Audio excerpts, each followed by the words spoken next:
19వ వచనం చదువుకుందామండి. 19వ వచనం. అయినను సంఘములో భాషతో 10,000 మాటలు పలుకుట కంటే ఇతరులకు బోధ కలుగునట్లు నా మనస్సుతో 5 మాటలు పలుకుట మేలు. ప్రార్థన చేసుకుందామండి. వాక్యాసాయ నిమిత్తమై ప్రార్థన చేసుకుందాం.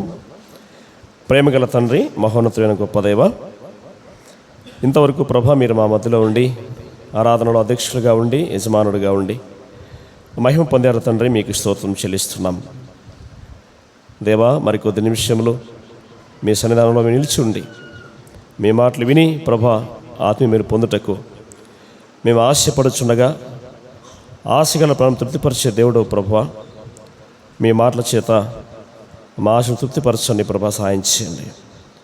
వాక్యమైనటువంటి జీవాహారమును మేము భుజించి తృప్తిగా వెలగలటకు సహాయం చేసి నడిపించమని నిష్ప్రయోజకుని బలహీనుని ప్రభా మీ శిలాచారణ మరుగుపరిచి నా నోట మీ మాటలు ఉంచి మీరే మాట్లాడించమని మా ప్రభు యేసుక్రీస్తు ప్రభు వారి శ్రేష్టమైన నామమున వినయంతో ప్రార్థించి వేడుకుంటున్నాం తండ్రి. ఆమేన్. కొంచెం సౌండ్ పెంచితే మంచిది, వాయిస్ లేదు. దయచేసి మనము ఈ మధ్య గమనిస్తున్నాం, సోషల్ మీడియాలో కూడా, టీవీ వార్తల్లో కూడా, పత్రికల్లో కూడా మనం గమనిస్తున్నాము. నైజీరియా దేశము, ఒక దేశం ఉంది. ఆ దేశం పేరు నైజీరియా. నైజీరియా దేశంలో క్రైస్తవులు రోజుకు దాదాపు 40 మంది చనిపోతున్నారు. ఊచకోత కోస్తున్నారు క్రైస్తవులని. అయితే వాళ్ళ యొక్క గొప్ప సాక్ష్యం ఏమిటంటే, మీరు మమ్మల్ని చంపినా పర్వాలేదు, నరికినా పర్వాలేదు, కత్తితో పొడిచినా పర్వాలేదు, కానీ యేసు ప్రభువును మాత్రం మేము విడిచిపెట్టము అని హతసాక్షులై వాళ్ళు రోజుకు దాదాపు 40 మంది దాకా మరణిస్తూ ఉన్నారు. వాళ్ళు నిజంగా చెప్పాలంటే చాలా కడు బీద దేశం నైజీరియా దేశం. నల్లజాతి వారు. వాళ్ళకు తినడానికి తిండి కూడా సరిగా ఉండదు, ఇల్లు కూడా సరిగా ఉండవు. అటువంటి పరిస్థితుల్లో కూడా వాళ్ళు దేవుణ్ణి విడిచిపెట్టకుండా దేవుని కొరకు సాక్షిగా నిలబడ్డారు. యేసు ప్రభుని మీరు విడిచిపెట్టండి అని దాదాపు అక్కడి ప్రభుత్వాలే చాలా బలవంతంగా వాళ్ళ మీద, ప్రభుత్వాలే దాదాపుగా బలవంతంగా వాళ్ళ మీద దాడి చేస్తూ ఉన్నారు. రోజుకు వాళ్ళకు మనము ఒక వ్యక్తి చనిపోతే సమాధి కార్యక్రమం చేయడానికి చాలా కష్టపడతాం. ఒక రోజు 40 మంది చనిపోతే 40 మందిని ఎట్లా పూడ్చిపెట్టాలో వాళ్ళు చూస్తుంటే మనం టీవీలలో ఒక పెద్ద గుంత తవ్వేసి ఆ గుంతలో వరుసగా పెట్టెల్లో శవాలను పెట్టి 40 మందిని 30 మందిని 20 ఎంతమంది చనిపోతే అంతమంది అనమాట పూడ్చిపెడుతున్నారు వాళ్ళు పెట్టెల్లో సమాధులను. ఎంత భారంతో వేదనతో వాళ్ళు ఆ సమాధి కార్యక్రమాలు చేస్తూ ఉన్నారు. అయినప్పటికీ కూడా దాడి ఆగడం లేదు. సో వాళ్ళ కోసం ప్రార్థన చేయాలని మనవి చేస్తున్నాను. నైజీరియా దేశంలో ఉండేటువంటి క్రైస్తవుల కోసం ప్రార్థన చేయండి. మణిపూర్ రాష్ట్రంలో, మన దేశంలో ఎలా జరిగిందో గత సంవత్సరం, అలాగే నైజీరియా దేశంలో ఇప్పుడు ఆ విధంగా జరుగుతూ ఉంది. మన భారతదేశంలో కొన్ని రాష్ట్రాల్లో, దాదాపు 12 రాష్ట్రాల్లో అటువంటి చట్టం అమలు చేస్తూ ఉన్నారు ప్రభుత్వం కూడా. నిజంగా అటువంటి శ్రమలు వస్తే, అటువంటి కష్టాలు వస్తే మనం నిలబడతామా అనేటువంటిది ఒక క్వశ్చన్ మార్క్, ఒక ప్రశ్న. అటువంటి ఒత్తిళ్ళు, అటువంటి భారం మన మీద పడితే గిన యేసు ప్రభువును నమ్ముకుంటావా లేకుంటే యేసును విడిచిపెడతావా అని కండిషన్ వస్తే ఎంతమంది నిలబడతామో మనము. అందుకే మనుష్య కుమారుడు ప్రత్యక్షమగు దినమున భూమి మీద విశ్వాసం ఉన్న కనుగొనునా అని లూకాసు వార్తలో ప్రభు ప్రశ్నిస్తాడనమాట. యేసు ప్రభు ప్రత్యక్షమయ్యే దినానికి భూమి మీద ఉండేటువంటి విశ్వాసంలో విశ్వాసము సన్నగిలిపోతుంది అనేటువంటి విషయాన్ని జ్ఞాపకం చేస్తూ ఉన్నాడు. అలాగే మనం ఈ మధ్య మనం కర్నూలులో చూసాం, కర్నూలు పట్టణంలో కదా, చిన్నటేగుడి దగ్గర బస్సు దగ్ధమైపోయింది. దాదాపు 20 మంది చనిపోయారు అనుకుంటాను. 20 మంది చనిపోయారు. బస్సు పూర్తిగా కాలిపోయి ఒక అస్థిపంజరంలాగా మిగిలిపోయినాయి, అంత మిగిలినటువంటి బాడీ పార్ట్స్ అంతా కూడా. ఈరోజు మనం వాళ్ళ కుటుంబాల కోసం కూడా మనము ప్రార్థన చేయండి. ఆదరణ పొందినట్లు విడబడిన కుటుంబాలు. ప్రభుత్వం ఎక్స్గ్రేషియా ప్రకటించింది కానీ కోల్పోయిన ప్రాణము అంత సులభంగా రాదు, కాబట్టి వాళ్ళ కుటుంబాలు ఆదరించబడాలి. వారి కోసం మనము ప్రార్థించాలని మనం చేస్తున్నాం. సమయం తక్కువ ఉన్నప్పటికీ కూడా నాకు ప్రేరేపణ వచ్చిన దాన్ని బట్టి ఒక 2 నిమిషాలు ఈ 2 దేశాల కొరకు, నైజీరియా కొరకు, జరిగిన సంఘటన కొరకు, వాళ్ళ కుటుంబాలు ఆదరించబడినట్లు 2 నిమిషాలు లేచి దయచేసి అందరూ మౌనం పాటిస్తే అది చాలా మంచిది అనుకుంటున్నాను. 2 నిమిషాలు నిలబడండి, మౌనం వహిస్తే నైజీరియా దేశం కోసము కన్నులో జరిగినటువంటి సంఘటన నిమిత్తమై కుటుంబాలు ఆదరించబడినట్లు 2 నిమిషాలు మౌనముగా ఉండి మన యొక్క సాక్ష్యాన్ని తెలుపుకుందాం. ప్రార్థన చేయండి మనసులో.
మంచిది, దయచేసి కూర్చోనండి.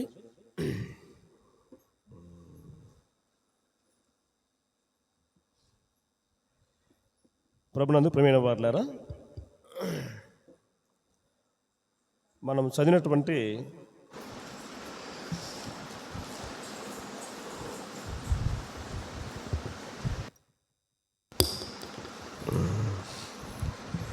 వాక్య భాగంలో 1 కొరింథీ పత్రిక 14వ అధ్యాయము 19వ వచనం మనం చదువుకున్నాం.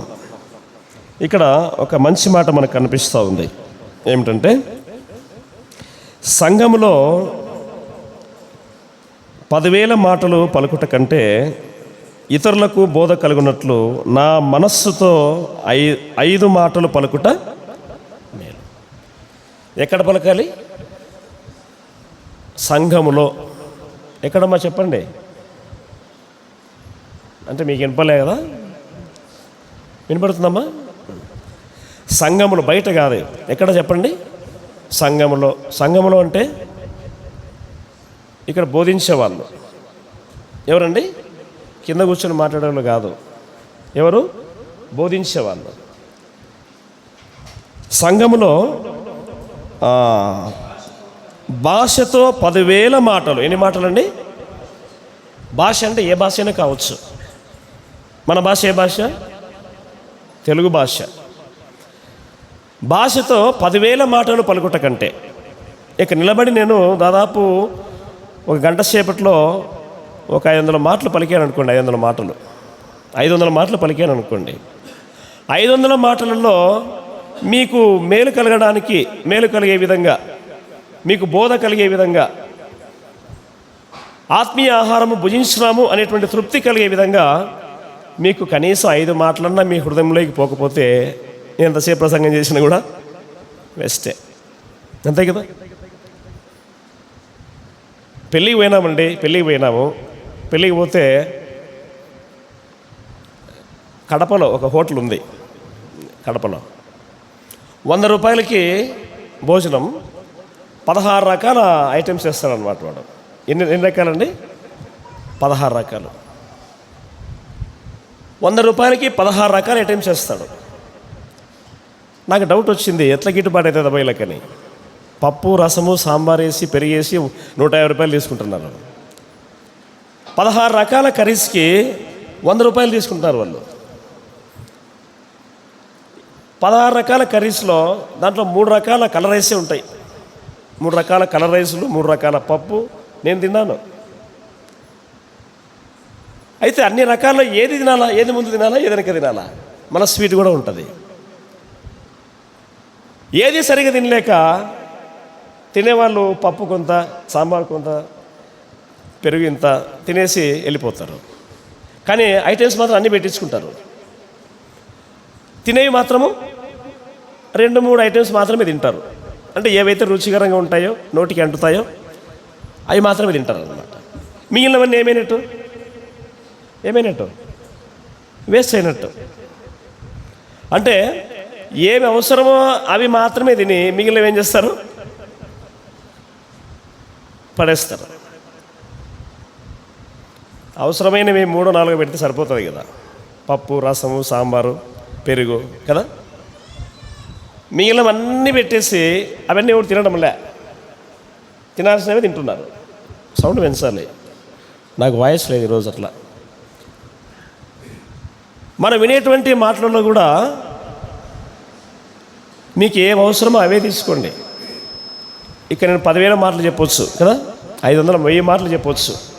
మీకు బోధ కలగడానికి, ఆత్మీయ ఆహారము తిన్నామని అనిపించుకోవడానికి ఒక 5 మంచి మాటలు చెప్తే చాలు అంటున్నాడు అక్కడ పౌలు. అంటున్నాడు, బోధ కలుగునట్లు నా మనస్సుతో 5 మాటలు పలుకుట. మనస్సుతో ఏమిటితో పలకాలి? నోటితో పలకడం కంటే మనస్సుతో, హృదయపూర్వకంగా, మనపూర్వకంగా మనము 5 మాటలు, మంచి మాటలు చెప్తే చాలు. మనం టీవీలో ఒక యాడ్ చూస్తూ ఉంటాం కదా, స్ప్రైట్ యాడ్ వస్తుంది. ఏమని వస్తుంది స్ప్రైట్ యాడ్? సూటిగా చెప్పు, సుత్తి లేకుండానే. సూటిగా చెప్పు, సుత్తి లేకుండానే వస్తుంది ఒక యాడ్ కదా. చెప్పాల్సిన మాటలేవో దేవుని మాటలు, ఒక 5 మాటలు, మంచి మాటలు వినే వాళ్ళకి బోధ కలిగినట్లు చెప్తే అవి మనసులో అతుక్కపోతే కానీ అవి చాలన్నమాట. ఈరోజు మన అంశం ఏమిటి అంటే, మనుష్యుల మాటలు, దేవుని మాటలు. Words of human being, words of God. మనుషుల మాటలు ఏ విధంగా ఉంటాయి, దేవుని మాటలు ఏ విధంగా ఉంటాయి, మనం ఏది పాటిస్తే మేలు అనే విషయాన్ని మీకు త్వరగా చూపించి ముందుకెళ్తాను. దీనికి అనుగుణంగా చూడండి, లూకాసు వార్త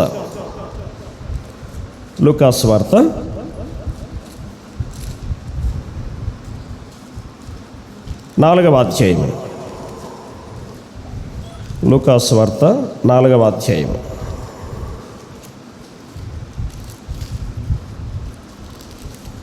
4వ అధ్యాయము 22వ వచనం చూడండి. 22వ వచనం. అప్పుడు అందరూ ఆయనను గూర్చి సాక్ష్యమిచ్చుచు ఆయన నోట నుండి వచ్చిన దయగల మాటలకు ఆశ్చర్యపడి. చాలు. ఇవి ఏ మాటలండి? దయగల మాటలు. ఎవరి నుంచి వచ్చున్నాయి? ఎవరి నోటి నుండి వచ్చాయో చెప్పండి. యేసుక్రీస్తు ప్రభు యొక్క నోటి నుండి వచ్చిన మాటలు. ఏ మాటలు అవి?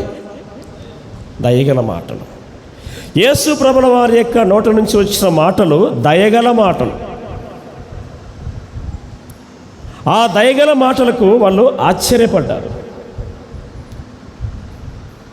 ఇంకా ఒక మాట చూడండి, ఇదే లూకాసు వార్తలోనే, ఇదే అధ్యాయంలోనే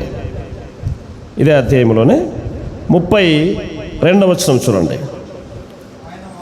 ఆయన వాక్యము అధికారముతో కూడినదై ఉండెను గనుక వారు ఆయన బోధకు, గమనించండి, ఆయన దయగల మాటలకు ఆశ్చర్యపడ్డారు, ఆయన బోధకు కూడా ఆశ్చర్యపడ్డారు. అంటే ఆయన నోటి నుంచి వచ్చే మాటలు దయగల మాటలు. ఆయన బోధ ఎలా ఉంటుందంటే దయగలిగిన మాటలతో ఉంటుంది. దయగలిగిన మాటలతో ఆయన బోధ ఉంటుంది. అందుకే ఆయన బోధకు అందరూ కూడా ఆశ్చర్యపోతూ ఉన్నారు. మరి ఇంకా చూస్తున్నాం పైన అక్కడ, ఆయన వాక్యము ఎలా బోధించాడంట? అధికారముతో బోధించాడు. యేసుక్రీస్తు ప్రభు వారు వాక్యము బోధిస్తే ఆయన అధికారంతో బోధిస్తూ ఉన్నాడు. అంటే దేవుని వాక్యాన్ని సుస్పష్టంగా ఉన్నది ఉన్నట్టుగా అందరికీ అర్థమయ్యే భాషలో బోధించేటువంటి వాడు మన ప్రభువైనటువంటి యేసుక్రీస్తు వారు. అందుకే నిన్ను పోలిన బోధకుడు ఎవరు అని యోబు గ్రంథంలో చూస్తాము. No one is alternate to Jesus Christ. యేసుక్రీస్తు ప్రభువుకు ఎవరు కూడా ఆల్టర్నేట్ కాదు. ఆయనను పోలిన బోధకుడు ఈ భూమి మీద ఎవరు కూడా లేరండి. మరి మనం చూస్తున్నాం ఇక్కడ మన అంశం అది కాదు, కానీ దయగల మాట. ఏ మాట అది? సరే, మరి మన నోట ఏ మాటలు వస్తున్నాయి? దయగల మాటలు ప్రభు నోట వస్తున్నాయి. మనం ప్రభుని నమ్ముకున్నాం. మన నోట ఏ మాటలు వస్తూ ఉన్నాయి? ఏ మాటలు వస్తున్నాయి చూద్దామా? చూడండి, నాతో పాటు రండి. సామెతల గ్రంథము 4వ అధ్యాయము. సామెతలు 4:24. మూర్ఖపు మాటలు నోటికి రానియకుము, పెదవుల నుండి కుటిలమైన మాటలు. గమనించండి, ఇందాక చూసాము యేసుక్రీస్తు ప్రభువారు పలికే మాటలు దయగల మాటలు. ఏ మాటలండి? దయగల మాటలు. మరి మనుషుల నోటి నుంచి వచ్చే మాట ఎలా ఉన్నాయంట? మూర్ఖపు మాటలు. ఇది మనకు హెచ్చరిక. ప్రభు నమ్మిన పిల్లలకి హెచ్చరిక ఏమిటి అంటే, మూర్ఖపు మాటలు నీ నోట రానివద్దు అంటున్నాడు.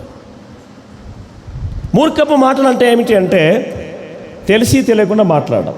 మూర్ఖత్వం అంటే ఏమిటి? తెలిసి తెలియకుండా మాట్లాడడం కదా. అయితే ఒక మాట ఉంది సామెతల్లో, బాలుని హృదయంలో మూర్ఖత్వము స్వాభావికంగా పుట్టును అని ఉంది. బాలుని హృదయంలో అంటే చిన్నపిల్లల్లో, కొంత యవనస్తుల్లో కూడా మూర్ఖత్వం ఉంటుంది. అయితే పెద్దలు పలికేటువంటి మాటలు ఎలా ఉండాలంటే మూర్ఖంగా ఉండకూడదు. అందుకే అంటూ ఉన్నాడు, మూర్ఖపు మాటలు నీ నోటికి రానివద్దు. మన నోట ఎటువంటి మాటలు వస్తున్నాయి? తెలిసి తెలియక మాట్లాడుతున్నామా? తెలిసి మాట్లాడుతున్నామా?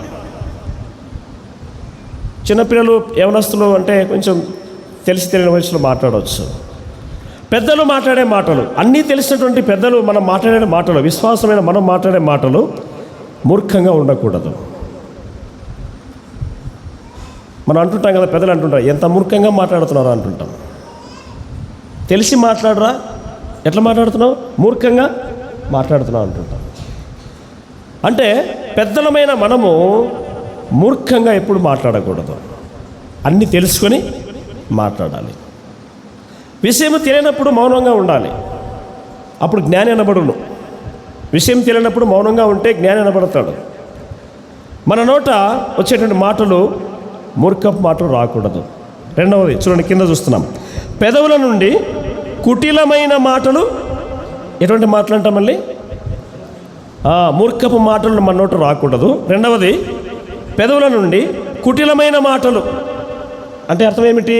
మనసులో ఒకటి, బయటికి ఒకటి. అది కుటిలమైన మాట. అంటే మనసులో ఒకటి పెట్టుకొని, సౌలు ఏం నా కుమారుడా, దావీదా, నాయనా. సౌలు మాట్లాడే మాటలు కదా, నా కుమారుడా, దావీదా, నాయనా అంటాడు. వెనక కత్తి పట్టుకుంటాడు. ఇట్లా ఎప్పుడు వెనక్కి తిరుగుతాడా, ఎప్పుడు ఈట పొడుస్తామని చూస్తుంటాడు కదా. అంటే సౌలు హృదయంలో ఏముంది? కపటం ఉంది, కుటిలం ఉంది. ఇంకోటి, సౌలు 1000 కొలదియు దావీదు 10,000 కొలదియు అని ఎప్పుడైతే పాడారో, అప్పుడు సౌలు ఆనాటి నుండి దావీదు మీద సౌలు విషపు చూపు నిలిపెను అని ఉంది. ఏం చూపు అది? ఎప్పుడు దొరుకుతాడా అని కాసుకొని ఉన్నాడు. ఇంకా కుటిలమైనటువంటి మాటలు మన విశ్వాసమైన మనము మన నోట, మన ప్రభు దయగలవాడు, మనం ప్రభు నమ్ముకున్న వాళ్ళం, మన నోట మూర్ఖపు మాటలు రాకూడదు. రెండవది, కుటిలమైన మాటలు రానివ్వకూడదు. చూడండి 5వ అధ్యాయము, ఇదే సామెతలు 5వ అధ్యాయము. ఇంకా మరికొన్ని మాటలు చూద్దాం. సామెతలు 5వ అధ్యాయము 13వ వచనం, బోధకులకి ఈ మాట, నా బోధకుల మాట నేను వినక పోతుని. ఈ మాట ఎవరి మాట చెప్పండి? బోధకుల మాట. బోధకుల మాట మనము వినకపోతే నష్టపోతాం అంటున్నాడు ఇక్కడ. నా బోధకుల మాట నేను వినకపోతుని, నా ఉపదేశములకు నేను చెవి యొగ్గలేదు. బోధకులు చెప్పేటప్పుడు వినాలి. యేసుక్రీస్తు ప్రభువారు బోధించేటప్పుడు కొండ మీది ప్రసంగంలో ఎన్ని రోజుల నుండి వాళ్ళు అన్నము నీళ్ళు లేకుండా బోధ విన్నారు? ఎన్ని రోజులు చెప్పండి? 3 days. మూడు పగళ్ళు 3 రాత్రులు అన్నము నీళ్లు లేకుండా వాళ్ళు ఆయన బోధ విన్నారు. అంతేనా? అంటే ఎంత చక్కగా ఆయన బోధించినాలా. నేను ఇంకొక అర్ధగంట సేపు ఎక్కువ చెప్తే ఇంకా మొక్కలు ఏలేస్తారు ఇంకా కదా, ఎప్పుడు ముగిస్తాడని. యేసు ప్రభుల వారు ఆయన 3 దినములు ప్రసంగం చేస్తే వాళ్ళకి ఆకలి కాలేదు, ఇంకా దప్పిక కాలే. 12 అయితే మనకు ఆకలి అవుతుంది, ముగిస్తానని చూస్తుంటాం. యేసు ప్రభు యొక్క బోధ ఎట్లా ఉంటుందో నేను చెప్తున్నాను ఇక్కడ. ఆయన బోధ దయగల బోధ, దయగల మాటలు. ఎంతసేపు విన్నా తని తీరదు, ఎంతసేపు విన్నా కూడా వినాలనిపిస్తుంది.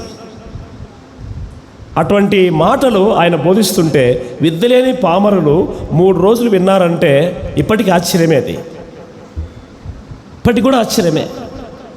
లాస్ట్కి ఆయనే కనికరపడినాడు కదా, ఆయనే కనికరపడి పాపం వీళ్ళు అలసిపోయినట్టున్నారని అక్కడ కూడా కనికరం. యేసు ప్రభు వారి యొక్క ముఖ్యమైన లక్షణం ఏమిటంటే ఆయన దయగలవాడు, కనికరము గలవాడు, ప్రేమ గలవాడు. ఆయన మాటలు దయగల మాటలను చూస్తూ ఉన్నాం. బోధకుల మాట వినాలి అని ఇక్కడ మీకు జ్ఞాపకం చేస్తూ ఉన్నాను. వినకపోతే 12వ వచనం, అయ్యో ఉపదేశం నెట్లు త్రోసివేసితిని, నా హృదయము గద్దింపు నెట్లు తృణీకరించను. చెప్పినప్పుడు వినకపోతే తర్వాత బాధపడి ఏమీ లాభం ఉండదన్నమాట. బోధకులు చెప్పేటప్పుడు, పెద్దలు చెప్పేటప్పుడు, తల్లిదండ్రులు చెప్పేటప్పుడు పిల్లలు వినకపోతే తర్వాత నష్టపోతే అయ్యో అని బాధపడి ప్రయోజనము లేదు. అయ్యో ఎందుకు నా తల్లిదండ్రుల మాట వినకపోతున్నాయి, నా పెద్దల మాట వినకపోతున్నాయి, బోధకుల మాట ఎందుకు నేను వినకపోతున్నాని అప్పుడు వాపోయి ఏం ప్రయోజనం ఉండదు. యవనస్తులు గమనించాల్సిన విషయం ఇది, పిల్లలు గమనించాల్సిన విషయం. బోధకుల మాట వినాలి, ఉపదేశమును వినాలి, తల్లిదండ్రుల మాటలు వినాలి. మన అంశానికి ముందుకెళ్దాం. 17వ అధ్యాయం, సామెతల గ్రంథం 17వ అధ్యాయం 7వ వచనం. సామెతలు 17:7 చూడండి. అహంకారముగా మాట్లాడుట బుద్ధి లేని వానికి చాలు. ఇది ఏ మాట చెప్పండి? అహంకారంగా మాట్లాడడం, మూర్ఖంగా మాట్లాడడం, మూర్ఖపు మాటలు. రెండవది కుటిలమైనటువంటి మాటలు. మూడవది ఇక్కడ చూస్తున్నాం అహంకారంగా మాట్లాడడం. అహంకారం అంటే ఏమిటండి? గర్వం. అహంకారం అంటే గర్వము, అతిశయము.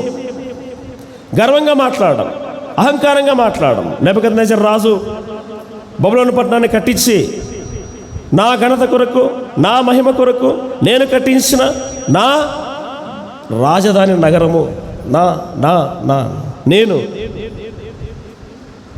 అని గర్వంగా మాట్లాడాడు. అది విన్నాడు దేవుడు. ఏం చేశారు చెప్పండి? సింహాసనం మీద నుంచి కిందికి దించి అడవి జంతువుల మధ్యకు గడ్డి తినడానికి పంపించినాడు. ఎన్ని సంవత్సరాలండి? ఎన్ని సంవత్సరాలు? 7 సంవత్సరాలు. ఎన్నేళ్ళు? 7 సంవత్సరాలు అడవి జంతువుల మధ్య నివసిస్తూ నెబుకద్నెజర్ రాజు గడ్డి తిన్నాడు. ఏం తిన్నాడండి? చెప్పకున్నారు. పలకనికే కష్టంగా ఉంటే తిన్నీకి ఎంత కష్టంగా ఉంటుంది చెప్పండి.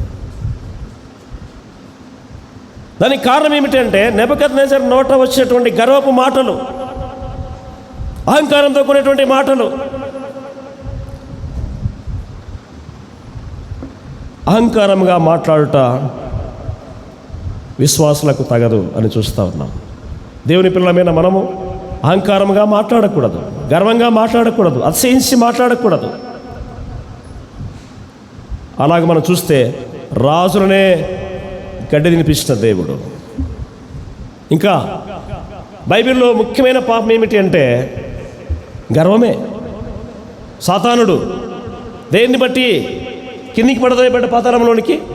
గర్వాన్ని బట్టి. తేజో నక్షత్రమా, వేకువ చుక్క,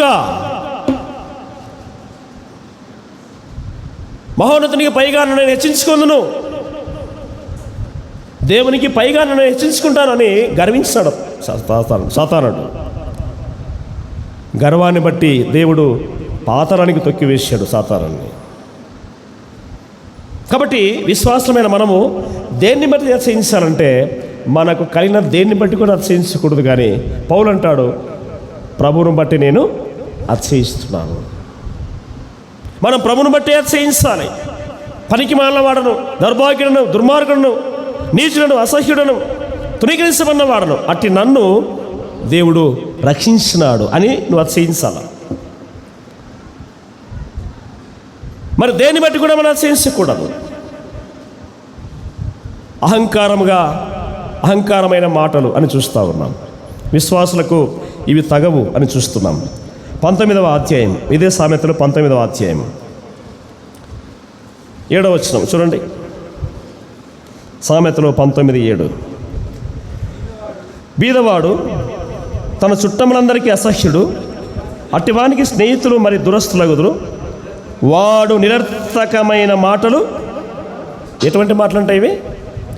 నిరర్థకమైన మాటలు. గుర్తుపెట్టుకోండి, మూర్ఖపు మాటలు, కుటిలమైన మాటలు. ఇవి ఏ మాటలు ఇవి? పలకాల ఒకసారి, పలికితే బాగుంటుంది. నిరర్థకమైన మాటలు అంటే వేస్ట్ మాటలు. మనకు అర్థమయ్యే భాషలో చెప్పాలంటే పనికిరాని మాటలు. ఏం మాటలు? పనికొచ్చే మాటలు మాట్లాడరా ఏమన్నా కానీ అంటుంటాం కదా. టైం అంతా ఎందుకు వేస్ట్ చేస్తావు? పనికొచ్చే మాటలు,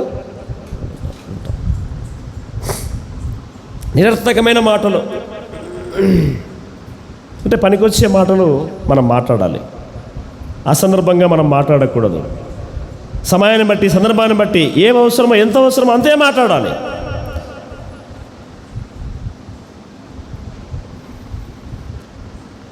ఇంట్లో ఎప్పుడన్నా భార్యాభర్తల మధ్య కోపం వచ్చినప్పుడు సాధారణంగా ఎక్కువ ఈ మధ్య భార్యలు ఎక్కువ కోపడుతున్నారు భర్తల కన్నా కదా, సహోదరులు ఎక్కువ కోపడుతున్నారు. అంటే దానికి కారణం మనమే అవుతాం. ఒక్కోసారి చెప్పినప్పుడు చేయకపోవడము, తెమ్మనప్పుడు తేకపోవడము, ఇవి వాయిదాలు వేస్తుంటాం. అందువల్ల వాళ్ళ మాటలకు మనం బలి అవుతుంటాం కదా. అప్పుడు ఏం చేయాలంటే మనం పురుషులుగా వాళ్ళతో జ్ఞానంతో కాపురం చేయమని పౌలు చెప్తాడు. స్త్రీలు బలహీనమైన ఘటాలు కాబట్టి మీరు జ్ఞానం చొప్పున వారితో కాపురము చేయండి అన్నాడు. నేను ఇంట్లో మాట్లాడేటప్పుడు టాపిక్ డైవర్ట్ చేయడానికి నేను వేరే మాటలు మాట్లాడతాను అన్నమాట. సమస్య ఏదన్నా మాట్లాడేటప్పుడు టాపిక్ డైవర్ట్ చేయాలని వేరే మాటలు మాట్లాడుతున్నా. అప్పుడు చిట్టు ఏమంటుందంటే, అవసరమైన మాటలు మాట్లాడకుండా పనికొచ్చే మాటలు పనికిరాని మాటలు మాట్లాడుతున్నావు అంటారు అనమాట. అంటే పనికొచ్చే మాటలు మనము మాట్లాడాలా ఎక్కడైనా కానీ. నిరర్థకమైన మాటలు మన నోట రాకూడదు. సమయాన్ని మనము వాల్యుబుల్గా మనం గ్రహించి పనికొచ్చే మాటలు మనం మాట్లాడే విధంగా మనం ఉండాలి. మన నోట నిరర్థకమైన మాటలు రాకూడదు. అంటే అతను ఒక మాట మాట్లాడాడంటే దానికి విలువ ఉంటుంది అన్నట్టు ఉండాలి. మనము మాట్లాడినట్లయితే ఒక మాటకు విలువ ఉంటుంది అనేటువంటి విధంగా అవతలలో ఆలోచన చేయాలి.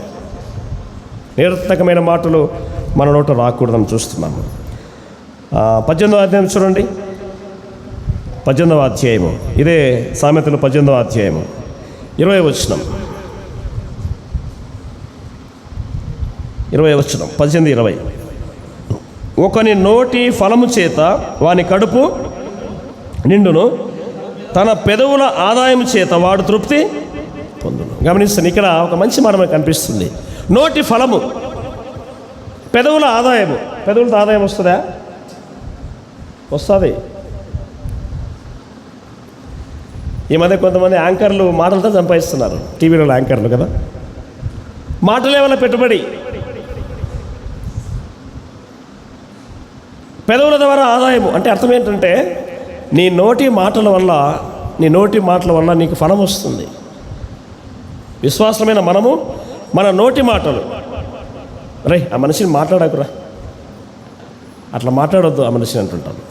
అంటే ఆ మనిషి మాట్లాడే మాటలు ఎవరిని నొప్పించవు, ఎవరిని బాధ పెట్టవు, ఎవరిని ఇబ్బంది పెట్టవు, ఉన్నదినట్టు మాట్లాడతాడు అని అంటుంటాం.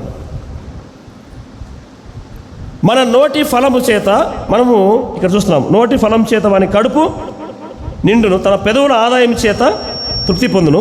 జీవ మరణములు నాలుక అవశ్యము. గుర్తుపెట్టుకోండి, మన నాలుక నుంచి మాట బయటకు వస్తుంది అంటే ఒకరిని బతికించాలని ఒకరిని చంపకూడదు కదా. కత్తిపోటు వంటి మాటలు మాట్లాడకూడదని సామెతలు చూస్తాం మనం. ఎటువంటి మాటలు అవి? కత్తిపోటు వంటి మాటలు. జీవ మరణములు నాలుక అవశ్యము. మన నోటి నుంచి వచ్చే మాటలు ఇతరులకు జీవం కలిగించాలి కానీ నాశనం కలిగించకూడదు. కాబట్టి మన మాటలు ఎలా ఉండాలి అనేటువంటి విధాన్ని మీకు జ్ఞాపకం చేస్తూ వస్తున్నాను నేను. 15వ అధ్యాయం సామెతలు 15వ అధ్యాయం చూడండి. సామెతలు 15వ అధ్యాయం మొదటి వచనం. మృదువైన మాట. ఏ మాట అండి ఇది? ఏ మాటమ్మా? చాలా కష్టం పలకడం మృదువైన మాట కదా. మెత్తగా మాట్లాడడం వేరు, మృదువుగా మాట్లాడడం వేరు. మెత్తగా మాట్లాడడం అంటే చాలా తేడా ఉంది ఇక్కడ. మెత్తగా మాట్లాడడం వేరు, మృదువుగా మాట్లాడడం వేరు. మెత్తగా మాట్లాడడం అంటే మెత్తగా మాట్లాడితేనే కత్తి తీస్తారు ఇట్లా, అది వేరు. మళ్ళా అది కాదు ఇక్కడ అర్థం. మృదువైన మాట అంటే ఏమిటంటే చెప్పాల్సిన విషయాన్ని, ఎంత సీరియస్ విషయానైనా కానీ కూడా నెమ్మదిగా చెప్పడం. అది కాదైనా ఇట్లా, అది కాదమ్మా ఇట్లా అని మృదువుగా చెప్పడం. ఒకసారి గద్దించి చెప్పాల్సి వస్తుంది, అది వేరే విషయం. మళ్ళీ మృదువైన మాట అంటే మన నోటి నుంచి వచ్చేటువంటి మాట ఏం చేస్తుందంట? మృదువైన మాట క్రోధమును ఒక మనిషి బాగా కోపడుతుంటాడు అనుకోండి, ఒక సహోదరి బాగా కోపడుతుంటుంది. కోపడుతున్నప్పుడు పుండు మీద కారం వచ్చేటట్టు కోపంగా వచ్చే మాటలు మాట్లాడినామనుకోండి, ఏమవుతుంది? డబల్ అవుతుంది కోపం. కోపంగా ఉండే వాళ్ళను శాంతింపచేయాలంటే మృదువుగా మాట్లాడాలి. ఇవన్నీ మనం నేర్చుకోవాలి, విశ్వాసంగా మనం నేర్చుకోవాలి. ఇవి బయట కాదు, ఇవి మనం నేర్చుకోవాలి. ఇవన్నీ చెప్పేటువంటి విధానాన్ని, మాట్లాడే విధానాన్ని మనం నేర్చుకోవాలి విశ్వాసము. మృదువైన మాట క్రోధం అంటే కోపంగా ఉన్న వ్యక్తిని ఇంకా కోపం వచ్చేటట్టు మాట్లాడకూడదు కదా, మృదువుగా మాట్లాడాలి. ఇంకా కింద చూస్తున్నాం, నొప్పించు మాట. ఏ మాట ఇది? మృదువైన మాట క్రోధం చలారుస్తుంది, నొప్పించే మాట కోపమును రేపును డబల్ చేస్తుంది కోపాన్ని. ఒరే నువ్వు గట్టిగా అరసాగరా, వాడు మాట్లాడుతున్నాడు, తగ్గు అంటుంటా. తగ్గేదిలే అంటే తగ్గమంటే కోపంలో ఉండే వాళ్ళని చూసి మనము తగ్గాల. తగ్గితే నష్టపోయేది ఏం లేదు. నొప్పించు మాట కోపమును రేపును. చాలా మాటలు చెప్పాను ఇందాక మీకు కదా. మూర్ఖపు మాటలు, కుటిలమైన మాటలు, ఇంకా అహంకార మాటలు, నిరర్థకమైన మాటలు, మృదువైన మాటలు, నొప్పించే మాటలు. యేసు ప్రభు నోటి నుంచి దయగల మాటలు వస్తున్నాయి, మన నోటి నుంచి ఏ మాటలు వస్తున్నాయి? నొప్పించే మాటలు వస్తున్నాయా? కుటిలమైన మాటలు వస్తున్నాయా? అర్థం లేని మాటలు వస్తున్నాయా? మూర్ఖపు మాటలు వస్తున్నాయా? కుటిలమైన మాటలు వస్తున్నాయా? ఒకసారి మనము పరిశీలన చేసుకోవాలి. కాబట్టి కిందికి రండి. ఇదే 15వ అధ్యాయము 3వ వచనం చివరి లైన్. సాత్వికమైన నాలుక జీవ వృక్షము. సాత్వికమైన నాలుక జీవవృక్షము. ఇందాక చూసాం మనము జీవ మరణం నాలుక అవశ్యం అన్నాము. ఇక్కడ చూస్తున్నాము సాత్వికమైన నాలుక జీవవృక్షము. సాత్వికం అంటే ఏమిటి? ఓర్పు, సహనము, ఓపిక.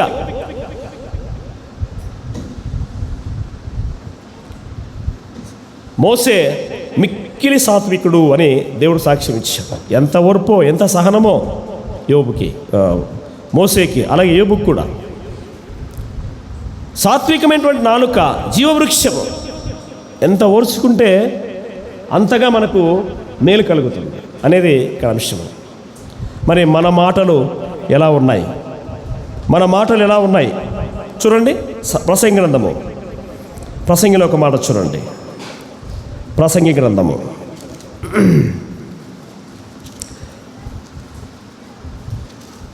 5వ అధ్యాయము 2వ వచనం. ఈ మాట అందరూ బాగా వినండి. నీవు దేవుని సన్నిధికి అనాలోచనగా పలుకుటకు, గమనించండి, దేవుని సన్నిధిలో అనాలోచితంగా పలుకోకూడదు. దేవుని సన్నిధిలో ఉన్నప్పుడు మన మాట ఎలా ఉండాలి? అనాలోచితంగా ఉండకూడదు. కొంతమంది ప్రార్థన చేయమంటే స్తుతులు చెల్లిస్తారు, స్తుతులు చెల్లించమంటే ప్రార్థన చేస్తారు. దట్ ఈజ్ అనాలోచన అంటాం. ప్రార్థన చేయమన్నప్పుడు ప్రార్థనే చేయాలి, స్తుతులు అంటే స్తుతులే చెల్లించాలి. ఇది అనాలోచితంగా పలకకూడదు. మన నోట వ్యర్థమైన మాటలు రాకూడదు, అనాలోచితంగా రాకూడదు. నీవు దేవుని సన్నిధిలో అనాలోచనగా పలుకుటకు నీ హృదయమును త్వరపడనివ్వక నీ నోటిని కాచుకోవాలి. నోటిని కాచుకోమంటే సలాక తీసి నోటికి పెట్టుకోవడం కాదు. సలాకి అంటే తెలుసు కదా, తెలుదా? నంద్యాల భాషలో సలాకి అంటాం మేము. రొట్టెలు తిరిగేసేటప్పుడు ఇట్లా ఇస్తాం కదా, ఇట్లా. మీరేమంటారు మరి? ఏమోలే,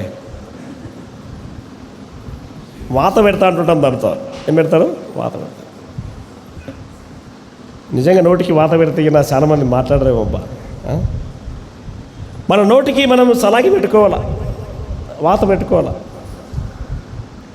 నీ నోటిని కాచుకొమ్ము అంటున్నాడు. అలాగే ఇంకా దేవుడు ఆకాశం మందున్నాడు, నీవు ఎక్కడున్నాం చెప్పండి?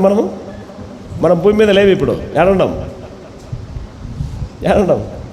భూమి మీద ఉండవరా అంటుంటే మనం ఎక్కడున్నాం? ఇప్పుడు భూమి మీద లేవు, మనము ఊహల్లో విహరిస్తున్నాం మనం.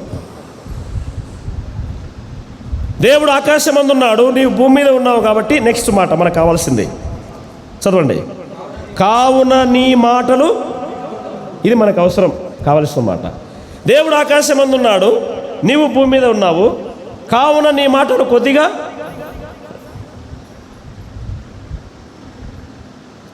మన దీనికి రివర్స్. ఆయన ఆకాశం మందు ఉంటేమి, పైన ఆయన రాజ్యం, కింద మన రాజ్యం అనేట్టుంటాం మనం.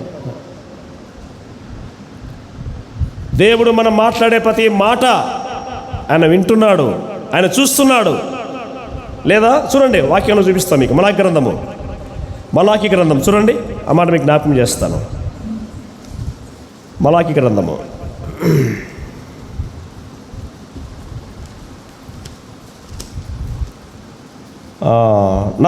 3వ అధ్యాయం. మలాకి 3వ అధ్యాయం 16వ వచనం. అప్పుడు యెహోవా యందు భయభక్తులు గలవారు అంటే ఎవరండి? అంటే ఎవరు? మనమే. యెహోవా యందు భయభక్తులు గలవారు ఒకరితో ఒకరు మాట్లాడుకొనుచుండగా యెహోవా చెవియొగ్గి, ఈ మాట అందరూ బాగా వినాలమ్మా. యెహోవా యందు భయభక్తులు గలవారు ఒకరితో ఒకరు మాట్లాడుకొనుచుండగా యెహోవా చెవియొగ్గి. విశ్వాసులమైన మనము మాట్లాడుకునే మాటలు ఎవరు వింటున్నారండి? దేవుడు వింటున్నాడని అర్థం. బయట వాళ్ళు మాట్లాడే మాటలు అది మనకు అవసరం లేదు. యెహోవా యందు భయభక్తులు గలవారు ఒకరితో ఒకరు మాట్లాడుకుంటూ ఉండగా యెహోవా చెవియొగ్గి ఆలకిస్తున్నాడు. ఆయన వీళ్ళు ఏం మాట్లాడుకుంటున్నారు? వీళ్ళు ఏం మాట్లాడుకుంటున్నారు? దేవుడు ఆలకిస్తూ ఉన్నాడు, చెవి ఎగ్గి ఆలకిస్తున్నాడు. ఎవరు వినకపోవచ్చు, కానీ దేవుడు మాత్రం వింటూ ఉన్నాడు.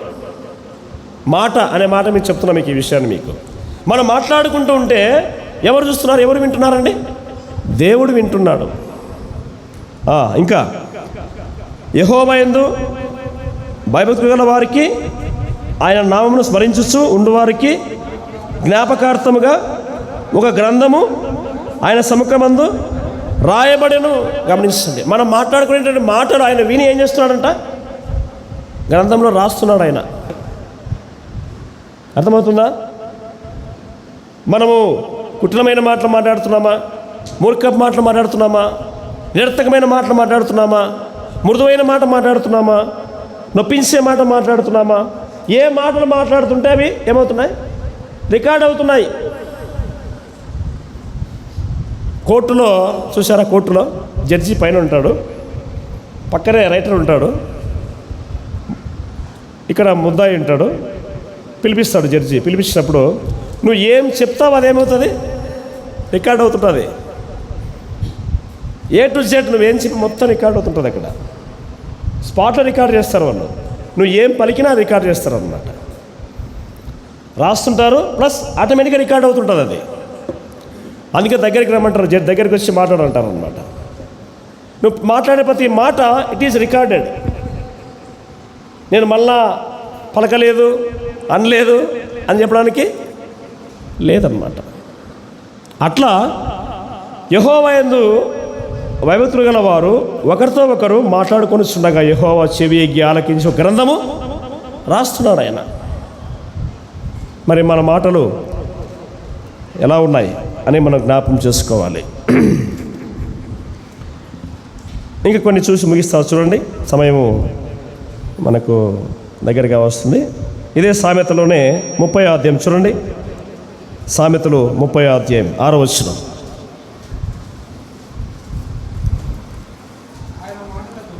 ఆయన మాటలకు ఏమీయు చేర్చకము, ఆయనను గద్దించునేమో అప్పుడు నీ అబద్ధీకుడు వగుదు. చాలు. ఆయన మాటలతో ఏమీయు చేర్చకము. Don't add, don't delete. No addition, no deletion to the word of God. దేవుని వాక్యానికి ముందు వెనక చేర్చి ఏమి మాట్లాడకూడదు. కలిపి చెరిపడి బోధన అనింది. ఏ మాట చెప్పండి? కలిపి చెరిపడి బోధన. కలిపి చెరిపడి బోధన. కల్పించి చెప్తుంటారు, కల్పించు మాటలు, కల్పనా కథలు.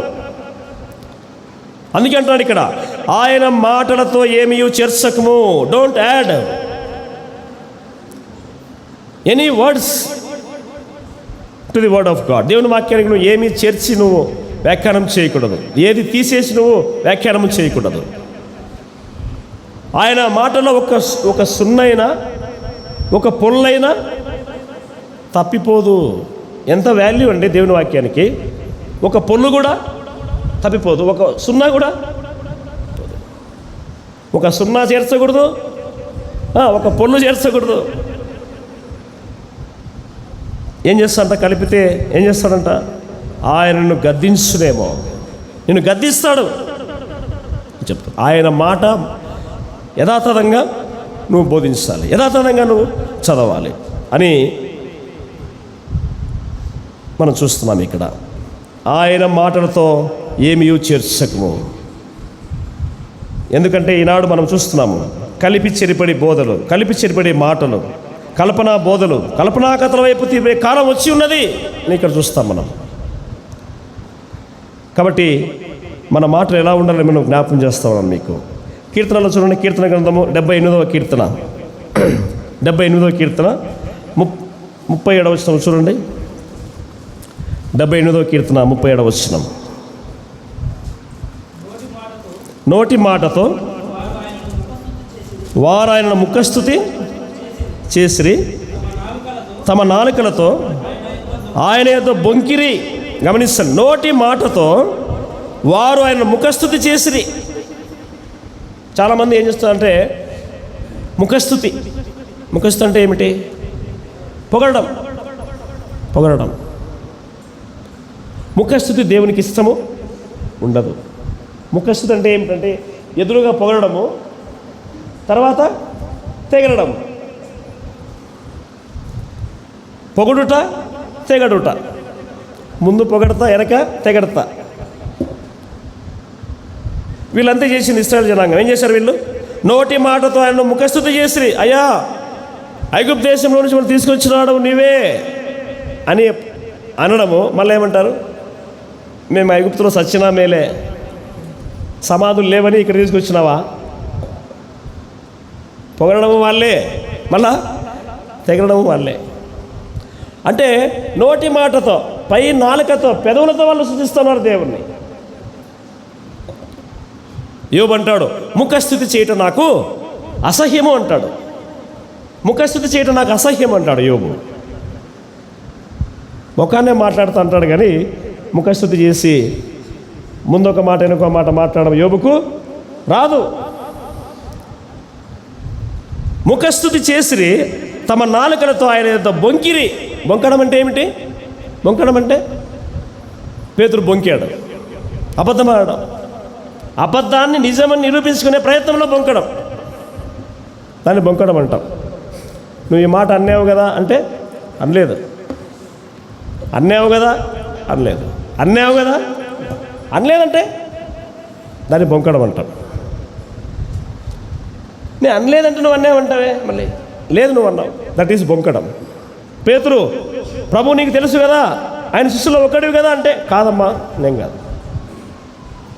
నువ్వు నిజంగా పేతురువే, నువ్వు ఎవరిని చూసి ఎవరు అనుకుంటున్నావు తెల్లమ్మా అంటాడు. లేదయ్యా నువ్వు పేతురువే అంటే ఏమన్నాడు చెప్పండి? ఇంకా బొంకినాడు. ఇంకా ఏమని బొంకినాడు? చెప్పించుకొనుటకును ఒట్టు పెట్టుకొనుటకును తెగించినాడు పేతురు. దట్ ఈస్ బొంకడం. ఇంకా అననీయ సప్పిరాలు, అపొస్తలుల కార్యములు 5వ అధ్యాయంలో అననీయ సప్పిరాలు పొలం అమ్మారు, కొంత సొమ్ము వచ్చింది.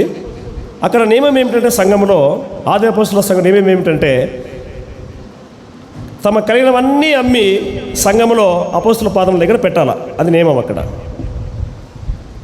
వాళ్ళు కూడా పొలం అమ్మినారు, కొంత సొమ్ము వచ్చింది, ఒక 10 లక్షలు వచ్చింది అనుకోండి. దాంట్లో ఇద్దరు ఇంట్లో మాట్లాడుకున్నారు అనమాట. 10 లక్షలు వచ్చింది కదా, అంతా దేవునికి ఇస్తే మనకిట్లా, అంత దేవునికి ఇస్తే మనకి 2 లక్షలు తీసి ఇంట్లో పెట్టుకుందాం. అయితే పొలం ఎంతగా అమ్మినారు అంటే, ఒకటే మాట, నీ మాట నా మాట ఒకటే మాట ఉండాలి. నేను ఒకటి నువ్వు ఒకటి చెప్పకూడదు. సప్పిరమ్మ చెప్తుంది, సప్పిర ఎవరికి? అననీయకి చెప్తుంది, నేను 8 లక్షలే వచ్చిందా అని చెప్తా పేతురుకి, నువ్వు కూడా 8 లక్షలే చెప్పాలా. పొరపాటున 10 అన్నావు సరే, నువ్వు ఎట్లా చెప్తే అట్లా ఇవ్వాలి. నువ్వు ఎట్లా చెప్తే మనం కూడా అంతే కదా, నువ్వు ఎట్లా చెప్తే అట్లా ఇవ్వాలి, తప్పదు. ఫస్ట్ పేతురు పోయినాడు, అననీయ పోయినాడు, పేతురు దగ్గరికి పోయాడు. పేతురు కాటికి పోయి, పొలం ఎంతకి అమ్మావయ్యా అంటే 8 లక్షలకి అమ్మినానయ్యా. అంతేనా? అంతకే అమ్మినావా? అంతకేనా అమ్మింది. పేతురుకు తెలుసు, అలాగే ఎంతకు అమ్మింది పేతురుకు తెలుసు. ఏమయ్యాడండి అననీయ? ఏమయ్యాడు? నీవు పరిశుద్ధాత్మను మోసపుచ్చుటకు సాతాను ఎందుకు నీ హృదయమును ప్రేరేపించాడు. నిజం చెప్పవా, ఎంత కమ్మినావా అంటే 8 సార్ అమ్మింది, 8 లక్షలకి అమ్మినాను సార్. మొంకినాడు. అక్కడక్కడ చనిపోయాడు అన్నయ్య. చనిపోతే తీసుకొని వచ్చి పక్కన అతన్ని పెట్టారు వాళ్ళు. కొంతసేపటికి భార్య వచ్చింది, సప్పిర. ఏమ్మా పొలం ఎంత కమ్మినావు? 8 లక్షలే అమ్మింది. నిజం చెప్పమ్మా, 8కే అమ్మింది. బొంకడం, దట్ ఈస్ బొంకడం అంటాం. ఏమయ్యారండి? ఇద్దరు చనిపోయారు, బొంకారు, చనిపోయారు. మాటలతో బొంకడం, అంటున్నాం ఇక్కడ. తమ నాలుకలతో ఆయన ఏదో బొంకిరి. బొంకితే ఆయనకు తెలియదా? తెలుస్తుంది. నోటి మాటలతో వాళ్ళు బొంకి ఎంతో నష్టపోయినట్టుగా చూస్తున్నాం. మనం కూడా మన నోట ఎటువంటి మాటలు వస్తున్నాయి? ఉన్నదిన్నట్టు ఒప్పుకోవడము, ఉన్నదిన్నట్టు మనం దేవుని దగ్గర ఒప్పుకోవడము, పెద్దల దగ్గర ఒప్పుకోవడము, అది చేస్తున్నామా లేదా మనము? అలా చేయకపోతే మనం నష్టపోతామని చూస్తాం. మనం మరికొన్ని మాటలు చూడండి. 55వ కీర్తన 55వ కీర్తన చూడండి, 21వ వచనం. 55వ కీర్తన 21వ వచనం. వారి నోటి మాటలు వెన్నవలే. ఎంత మంచి మాట అండి. వారి నోటి మాటలు ఎలా ఉన్నాయంట? వెన్నవలే మృదువుగా ఉన్నాయి. వెన్న చూసారమ్మా? తిన్నారు కదా వెన్న. వెన్న ఎట్లుంటుంది? చాలా మృదువుగా ఉంటుంది. నోట్లో వేసుకుంటే కరిగిపోతుంది. నోట్లో వేసుకుంటే కరిగిపోతుంది. అంటే అంత మృదువుగా ఉంటుంది వెన్న. కొందరి మాటలు ఇలా ఉంటాయంట. కొందరి మాటలు ఎలా ఉంటాయంట? వారి నోటి మాటలు వెన్నవలే మృదువుగా, తేనె ఊసిన కత్తి అంటాం. ఏ కత్తి? కత్తికి తేనె ఊస్తే కత్తి తెగుకొని ఉంటుందా? తెగుతుందా? తెగదా? వారి నోటి మాటలు వెన్న పూసవలే లేదా వెన్నవలే మృదువుగా, మృదువైన మాటలు. ఇంతకుముందు చెప్పాను మీకు, మృదువైన మాట అని చెప్పాను కదా. ఆ మాట వేరు, మళ్ళీ ఈ మాట వేరు. తేడా గుర్తుపెట్టుకోవాలి. అక్కడ మృదువైన మాట క్రోధంలో చల్లార్చడం అంటే ఏమిటి అంటే, ఎవరైనా కోపడుతున్నప్పుడు వాళ్ళకు నెమ్మదిగా చెప్పడం. దట్ ఈజ్ మృదువైన మాట. ఇక్కడ మృదువైన మాట అంటే వారి నోటి మాటలు వెన్నవలే మృదువుగా ఉన్నవి అంటే ఏమిటంటే, నోటి మాటలు మాత్రం చాలా మృదువుగా ఉంటాయి, చాలా మృదువుగా ఉంటాయి, తేనె వలె మధురంగా ఉంటాయి. కిందికి రండి ఇంకా. అయితే వారి హృదయంలో ఏమున్నది? ఇంకా మూడో మాట కింద, వారి మాటలు చమురు కంటే, వెన్న కంటే మృదువైనవి, చమురు కంటే నూనె. చమురు ఇప్పుడు ఎవరు వాడడంలే కదా. వాడుతున్నారా చమురు? చమురు అంటే ఏంది? ఆముదం. ఇప్పుడంతా కొబ్బరి నూనె వాడుతున్నారు, ఆముదం ఎవరు వాడడం లేదు దాదాపుగా. తల మీద మొత్తం ఇప్పుడు ఆముదం పెట్టేవాళ్ళు, నున్నగా ఆముదం పెట్టి దువ్వేవాళ్ళు. ఇప్పుడు ఎవరు వాడుతున్నారు ఆముదం? ఆముదము చాలా నునుపుగా ఉంటుంది. వీళ్ళ మాటలు కూడా ఎట్లుంటాయంట? చమురు కంటే నునుపైనవి, అయితే అవి వరదీసిన కత్తులే. వెన్న కంటే మృదుగా ఉంటాయి, తేనె కంటే తీయగా ఉంటాయి, ఇంకా చమురు కంటే నునుపుగా ఉంటాయి, కానీ వరదీసిన కత్తుల్లాగా ఉంటాయి మాటలు అన్నమాట. వర అంటే ఇక్కడ వర ఉంటుంది, కత్తి వరలో పెడతాం, వర నుంచి బయట తీస్తాం. ప్రియమైన విశ్వాసులారా, దేవుని పిల్లలారా, మన మాటలు వారి హృదయంలో చూస్తున్నాం. వారి హృదయంలో కలహం ఉన్నది. నోటి మాటలు మృదువుగా ఉన్నాయి, హృదయంలో మాత్రము కలహం ఉన్నది. చమురు కంటే నునుపుగా ఉన్నాయి, అయితే వరదీసిన కత్తులే. కాబట్టి మన మాటలు ఎలా ఉన్నాయి? మన యొక్క మాటలు ఎలా ఉన్నాయి? విశ్వాసమైన మన మాటలు ఎలా ఉన్నాయి? ఒకసారి మనం పరిశీలన చేసుకోవాలి. ఇటువంటి లక్షణం మనం కలిగి ఉంటే వాటిని మనం సరిచేసుకునే ప్రయత్నం చేయాలి. దేవుడు మనతో మాట్లాడుతున్నప్పుడు మనం అందరం కూడా బలహీనులమే, దేహంతో ఉన్నాము కాబట్టి బలహీనులే. ఒకసారి మన నోట మాటలు వస్తుంటాయి, అయితే వాటిని సరిచేసుకోవాలి, సరి చేసుకోవాలి. అతిక్రమం దాచిపెట్టేవాడు వర్ధిల్లడు, దాన్ని ఒప్పుకొని విడిచిపెట్టేవాడు కనికరము పొందుతాడు.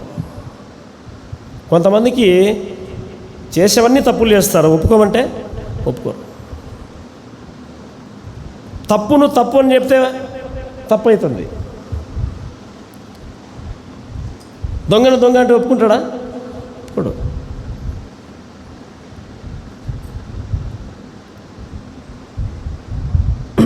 ఇక్కడ చూస్తున్నాం మనము మన యొక్క మాటలు ఎలా ఉండాలి. అందుకే మనం చూస్తున్నాము, దేవుడు ఆకాశం ముందున్నాడు, మనం భూమి మీద ఉన్నాం. మన మాటలు కొద్దిగా ఉండాలని చూస్తూ ఉన్నాం. మనం బలహీనమే, భూమి మీద జీవిస్తున్నాం, దేహంతో ఉన్నాం. అయితే మన నోట మాటలు వస్తుంటాయి, అయితే వాటిని మనము కంట్రోల్ చేసుకోవాలి, నియంత్రణ చేసుకోవాలి, సరి చేసుకోవాలి. ఎప్పటికప్పుడు సరి చేసుకోవాలి. బట్టలు వేసుకున్నామండి, మర్చిపోతాయి, ఉతుక్కోవాలి. ఉతకకుండా అట్లా వేసుకుంటానంటే, మా ఊరిలో ఒక ఆయన ఉన్నాడు, దుర్గయ్య అని, ఆయన పేరు దుర్గయ్య అని. మీరు నమ్మండి నమ్మకపోండి, ఆయన మంచి బాగా పనిచేస్తాడనమాట, మంచి పనిమంతుడు. క్రిస్మస్ రోజు కొత్త అంగి వేసుకుంటాడు. క్రిస్మస్ రోజు వేసిన అంగిని పూర్తిగా మాసిపోయేదాకా దాన్ని ఇప్పేదే లేక ఎప్పుడు మాసిపోతుందంటే మంచి బలమైన చొక్కా తీసుకుంటాడు, మన పసందే తీసుకోడు అనమాట. మందమైన చొక్కా వేసుకుంటాడు. ఆ చొక్కా వేసుకున్నాక పూర్తిగా మాసిపోయేలా ఇరిచిపెట్టాడు అంగిని. అందరూ అరిసి ఇరిసేరా అంగిని, ఇంకా ఎన్నాళ్ళు వేసుకుంటావు, ఏమి నేను వేసుకుంటే నీకేమైంది, నేను వేసుకుంటే నీకేమైంది, నాకు కదా ఏదైనా జరిగేది, నీకేమి. మనం కూడా అంతే.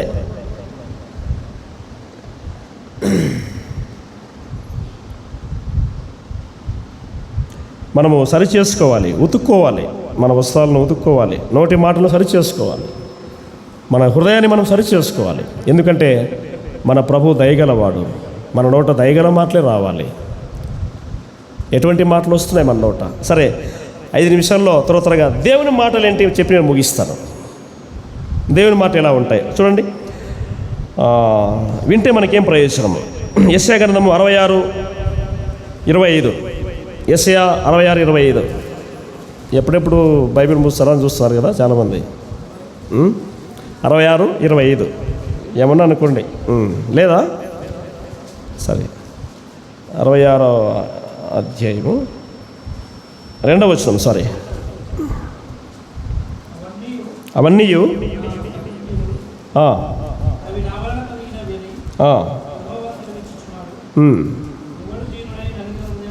ఎవడు దీనుడై నలిగిన హృదయం గలవాడై నా మాట విని వణుకుచుండునో నేను దృష్టించుచున్నాను. ఎంత మంచి మాట చూడండి. దేవుడు ఎవరిని దృష్టిస్తున్నాడు, ఎవరిని చూస్తున్నాడు, ఎవరిని గమనిస్తున్నాడు అంటే, ఎవడు దీనుడై, ఎవడు తగ్గించుకొని, ఎవడు విధేయుడై నా మాట విని వణుకుచుండునో నేను వారిని దృష్టించుస్తున్నాను, నేను చూస్తున్నాను వారిని. అంటే దేవుని మాట విని భయపడే వాళ్ళను దేవుడు చూస్తున్నాడు, దేవుడు గమనిస్తూ ఉన్నాడు. దేవుని మాట విని తిరుగుబాటు చేసేవాన్ని దేవుడు శిక్షిస్తున్నాడు. కానీ ఎవడు దీనుడై నా మాట విని వణుకుచుండునో నేను వారిని దృష్టించుతున్నాను. అయ్యో, వాక్యము ఈ విధంగా చెప్తుంది. అయ్యో, దేవుడి విధంగా మాట్లాడాడు, నేను సరిచేసుకోవాలి, నేను తగ్గించుకోవాలి, నేను నా జీవితము మార్చుకోవాలి, నా ప్రవర్తన మార్చుకోవాలి, నా మాటలు మార్చుకోవాలి, నా జీవితం నడవడిక మార్చుకోవాలి అని ఎవరైతే దీనుడై దేవుని మాటలు విని భయపడి వణుకుతూ ఉంటారో వాళ్ళని దేవుడు గమనిస్తూ ఉంటాడు, దేవుడు చూస్తూ ఉంటాడు. దేవుని మాటలు విని నిర్లక్ష్య పెడితే, లెక్క చేయకపోతే అది మనకు నష్టము అని గమనించాలి. మరొక మాట చూడండి. ఇదే యెషయా గ్రంథం 1వ అధ్యాయం 19వ వచనం. యెషయా గ్రంథం 1వ అధ్యాయం 19వ వచనం. మీరు సమ్మతించి నా మాట వినిన ఎడల, if you listen my word, మీరు నా మాట వినిన ఎడల. సమ్మతించి అంటే అర్థం ఏంటి? సమ్మతించి అంటే ఏంటమ్మా? ఒప్పుకోవడం, యాక్సెప్ట్. పెళ్లి కుమారుడు తాలిగట్టేటప్పుడు పెళ్లి కుమార్తెను ఏమడుతాడు చెప్పండి? ఏమడుతాడు? తాళి చూపించి, పెళ్లి కూతురు బదులు చూపించి, సమ్మతమేనా అంటాడు. దట్ ఈజ్ సమ్మతి, యాక్సెప్టెన్స్. మీరు అన్ని పిల్లలను గమనించండి. పెద్దలు అడుగుతారు, కానీ ఇక్కడ పెద్దలు అడుగుతారు, అక్కడ పెద్దలు అడుగుతారు. పెళ్లి కూతురు ఎప్పుడు అడిగారా? నాకు డౌట్ వచ్చింది. ఇది పెళ్లి కొడుకు తాళిగట్టేటప్పుడు వాళ్ళ పెద్దల్ని, వీళ్ళ పెద్దల్ని, పాస్టర్ని అందరిని అడుగుతాడు, కానీ పెళ్లి కుమార్తెను అడగాడు. గమనిస్తారా? ఎవరన్నా మీరు గమనిస్తారా? ఒకవేళ అడిగితే ఏమవుతుందో, పెళ్లి కుమార్తెను అడిగితే పొరపాటున ఇష్టం లేదనింది అనుకో, పైసలు ఇంకా అందుకే అడగరు. అంతే కదా? కానీ ఒక వీడియో చూస్తాను ఈ మధ్య. నేను ఈ డౌట్ వచ్చినప్పుడు చూస్తున్నా, వీడియో చూస్తున్నాను నేను. పెళ్ళి వీడియోనే చూస్తుంటే పెళ్లి కొడుకు వాళ్ళందరినీ అడిగి పక్కన పెళ్లి కూతురు అడుగుతున్నాడు, నీకు ఇష్టమేనా అడుగుతున్నాడు అమ్మాయిని. తల ఊపింది. అంటే ఈ పెళ్లి కొడుకు లైక్ కొట్టండి అన్నాడు వాడు. అంటే ఏ పెళ్లి కొడుకు కూడా పెళ్లి కూతుర్ని నీకు ఇష్టమైన అడగడా? అడుగుతారా? సమ్మతం. అందుకే అడగనందుకే అన్ని సమస్యలు వస్తుంటాయి. ఏమంటారు చాలామంది, గోపన చెప్తున్నాను నేను కదా, మా వాళ్ళకి ఇష్టం లేకుండా పెళ్లి చేసుకున్నారు అంటారు చాలామంది. ఇష్టం లేని పెళ్లి చేశారు మా వాళ్ళు అంటారు చాలామంది కదా. నిజంగా అడిగితే తెలిసిపోతుంది ఇష్టం ఏందో. దేవుడు అంటున్నాడు, మీరు సమ్మతించి నా మాట వినని యెడల భూమి యొక్క మంచి పదార్థములను అనుభవింతురు. దేవుని మాట వింటే భూమి మీద ఉండేటువంటి సమస్తమును అనుభవిస్తాం. 55వ అధ్యాయం యెషయా గ్రంథం చూడండి. యెషయా 55 10వ వచనం.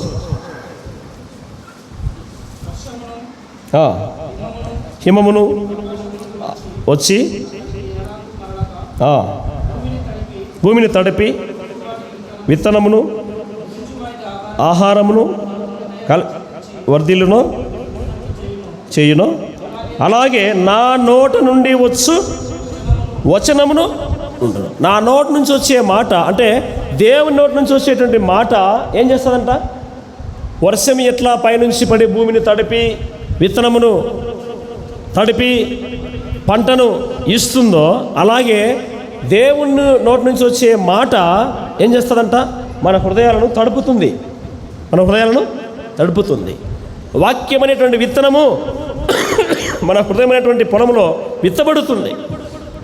అది నిష్ఫలము కాదు. దేవుని వాక్యం మన హృదయంలో విత్తబడితే అది నిష్ఫలము కాదన్నమాట. అటువంటివి దేవుని మాటలు, అటువంటివి దేవుని మాటలు. కాబట్టి దేవుని వాక్యము నిర్లక్ష్యం చేయకుండా ఆయన నోటు నుంచి వచ్చే ప్రతి మాట మనం ఆచరించినట్లయితే మనం ఎంతో దీవించబడతామని చూస్తాము. మరియమ్మ యేసు ప్రభు గారి తల్లి, ఆయన యొక్క తల్లి ఒక మాట అనేది యోహాను సువార్త 2వ అధ్యాయంలో కానా వివాహంలో ఏమని చెప్పండి? ద్రాక్షారసం అయిపోయింది, ఇంకా చాలామంది ఉన్నారు. అమ్మ ద్రాక్షారసం అయిపోయింది అని అంటే ఆమె ఒక మాట అనింది, ఆయన మీతో చెప్పినట్లు చెయ్యండి. ఆయన మీతో చెప్పినట్లు, ఆయన మీకు ఏం చెప్పాడో అది చేయండి. ఆయన ఏం చెప్తే అది చేయరు. అది చేయకపోవడం మానవ లక్షణం. అంతేనా? నువ్వు చెప్తే నేను చేయాలా? దేవుని మాట వింటే మనకెంతో దీవెనని చూస్తూ ఉన్నాం. కాబట్టి ఆయన మాటలు మనం వింటే మనకి ఎంత ప్రయోజనకరమో మనం చూస్తూ ఉన్నాం. 29వ కీర్తన చూడండి. 29వ కీర్తన 29వ కీర్తన 8వ వచనం చూడండి. యెహోవా స్వరము. చాలు అది ఇంటికి వెళ్ళి చదవండి, అదంతా కూడా చదవండి. అది దేవుని యొక్క స్వరం ఎలా ఉంటుందో అని ఇక్కడ చూస్తున్నాము. అలాగే దేవుని మాట ఎటువంటివి ఇక్కడ చూస్తాం. ఒక మాట చూస్తాం చూడండి. 11వ కీర్తన 6వ వచనం. 11వ కీర్తన 6వ వచనం.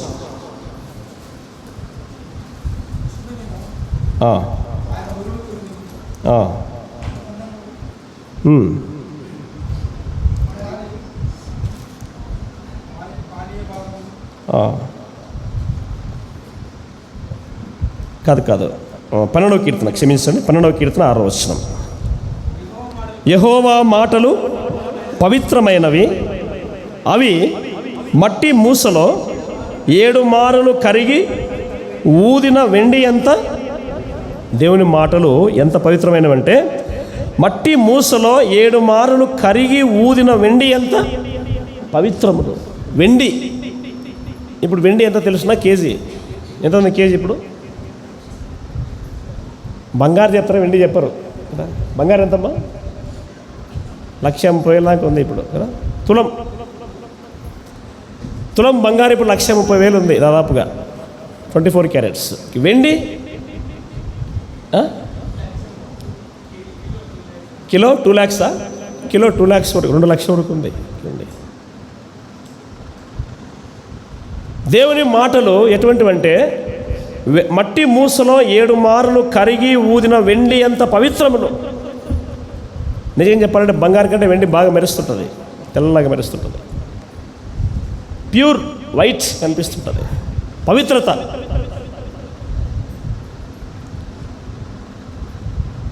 దేవుని మాటలు అంత పవిత్రమైనవి అన్నమాట.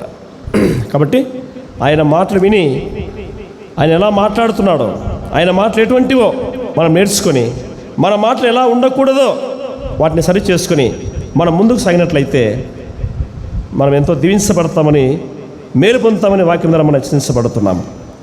దేవుని మాటలు, మనుష్యుల మాటలు, దేవుని మాటలు ఎటువంటివి, మన మాటలు ఎటువంటివి, మన మాటలు ఎలా ఉండాలి, ఎలా ఉండకూడదు అనే విషయాలు మనము ధ్యానం చేస్తూ వచ్చాం.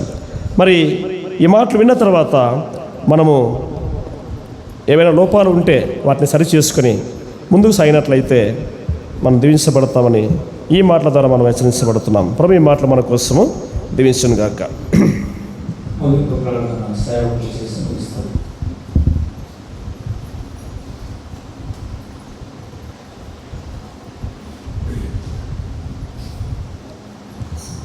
ప్రార్థన చేసుకుందామండి. సకలాశీర్వాదాలకు కారణభూతుడవై ఉన్న మా ప్రియ పరలోకపు తండ్రి, స్తోత్రములు, వందనములు, మీకు కృతజ్ఞతాస్తుతులు చెల్లిస్తూ ఉన్నాం నైనా. మీ పిల్లలమైన మేము, మీరు మీ స్వరక్తం ఇచ్చి సంపాదించిన సంఘములో నైనా ఉదయకాల సమయమున ఆత్మదేవుడు అయి ఉన్న మిమ్మల్ని ఆత్మతోనూ సత్యంతోనూ ఏక మనసుతోనూ ఏకభావంతోనూ నైనా మిమ్మల్ని స్తుతించి గణపరిచి మహిమపరిచి నైనా మీ బలలో పాల్పంపులు పొందితి మీ తండ్రి. ఎవరైనా నైనా అయోగ్యంగా పాల్పంపులు పొంది ఉంటే దయించి వారిని క్షమించండి. మధ్యాహ్న కాల సమయంలో తండ్రి మీ దీనదాసుని బలహీనుని నిలవబెట్టి మా గమనానికి తెచ్చిన శ్రేష్టమైన లేఖన భాగాలను బట్టి మిమ్మల్ని స్తుతిస్తూ ఉన్నాం తండ్రి. నేను ఆ సంఘంలో భాషతో 10,000 మాటలు మాట్లాడుట కంటే మరి మనసుతో 5 మాటలు మాట్లాడుట మేలు అన్న వాక్యం ద్వారా అనేకమైన మాటలు మా గమనానికి మీరు తెచ్చారు తండ్రి. స్తోత్రములు తండ్రి. అవునైనా మాటలు, మీ నోట దయగల మాటలు, మీ బోధ స్వచ్ఛమైన బోధ తండ్రి, సుబోధ, ఆరోగ్యకరమైన బోధ. ఆనాడు మీ మాటలు వినడానికి తండోపతండాలుగా వచ్చి సమయపాలన నైనా సమయం అంటూ చూడకుండా నైనా దినాలు మీ సన్నిధిలో మీ మాటలు వింటూ ఆహారము నీరు లేకపోయినా గడిపినట్లు లేఖనాల్లో గమనిస్తూ ఉన్నాం. మీ దాసుని ద్వారా ఆ మాటలు మాట్లాడారు. స్తోత్రములు తండ్రి. అవునైనా లేఖనాల్లో మీరు చెప్పారు, ఒకని హృదయం నిండిన దాన్ని బట్టి వాని నోరు మాట్లాడును అన్నావు తండ్రి. నిజమేనైనా మా హృదయము మంచితో నిండి ఉంటే మంచి మాటలు మా నోట వస్తాయి, చెడుతో నిండి ఉంటే చెడు మాటలే మా నోట వస్తాయి తండ్రి. అవును తండ్రి, వాక్యపు వెలుగులో, వాక్యం విన్న మీ బిడలమైన మేమందరము నైనా వాక్యం అనే వెలుగులో నైనా మా జీవితాలు నైనా మా మాటలు, మా నడక, మా పడక, మా ప్రవర్తన, మా తీరు తెన్నులు నైనా పరీక్షించుకొని పరిశీలన చేసుకొని సరిదిద్దుకొని సరి చేసుకొని నైనా యాత్రా జీవితంలో, భక్తి జీవితంలో ముందుకు సాగడానికి సహాయం చేయమని వేడుకుంటూ ఉన్నాం తండ్రి. మేము నమ్ముకున్న మీ పిల్లలమైన మేము నైనా మీ మనసు కలిగి నైనా మీ హృదయం కలిగి ముందుకు సాగడానికి సాయం చేయండి తండ్రి. అవును తండ్రి, మేము నమ్ముకున్నాం నైనా, మిమ్మల్ని రక్షకుడుగా స్వీకరించాం నైనా. మీ సుగుణాలన్నీ మాకు దయచేయండి.